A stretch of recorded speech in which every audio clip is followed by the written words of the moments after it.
Our heart is an amazing organ. It works hard for us every second of every day, delivering blood and oxygen to every cell in our body. But when sudden cardiac arrest strikes, our heart suddenly and unexpectedly stops beating effectively and blood flow stops. Without any intervention, the brain, vital organs, and our heart will begin to die. Beginning CPR is the person's only chance of survival.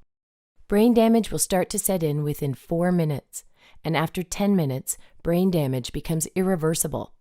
The power to save a life is truly in your hands. Performing CPR accomplishes 2 critical things. 1, compressions move oxygenated blood to the brain to keep the brain alive.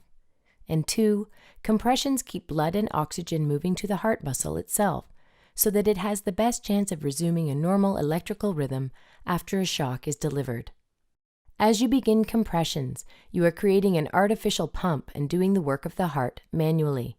With each good, effective compression, you are building up pressure in the system, which will move blood around the heart and up to the brain. It does take time to get the blood moving with CPR, so it is very important to push hard and push fast to build the pressure up, which keeps blood going to the brain. Pushing down at least 2 inches allows for the heart to be squeezed and blood to move out. Pushing at a rate of 100 to 120 compressions per minute is necessary to keep blood pumping. Let's see what happens when we take our hands off the chest. Blood stops moving to the brain. It is for this reason that if you are taking your hands off the chest to deliver breaths or switching roles, it is critical to minimize time off the chest. Watch what happens when we don't push deep enough. Blood does not reach the brain. The same is true if we do not push fast enough. Watch what happens when we push too fast. The heart does not have time to refill with blood, therefore not enough blood gets pumped out. Watch what happens when we don't allow the body to decompress and allow the chest to fully recoil. The heart does not have a chance to refill with blood, therefore no blood gets pumped out.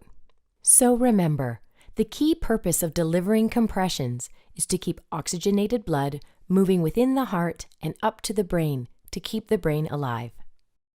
We need to push hard and push fast in the center of the chest. If ribs break, that's okay.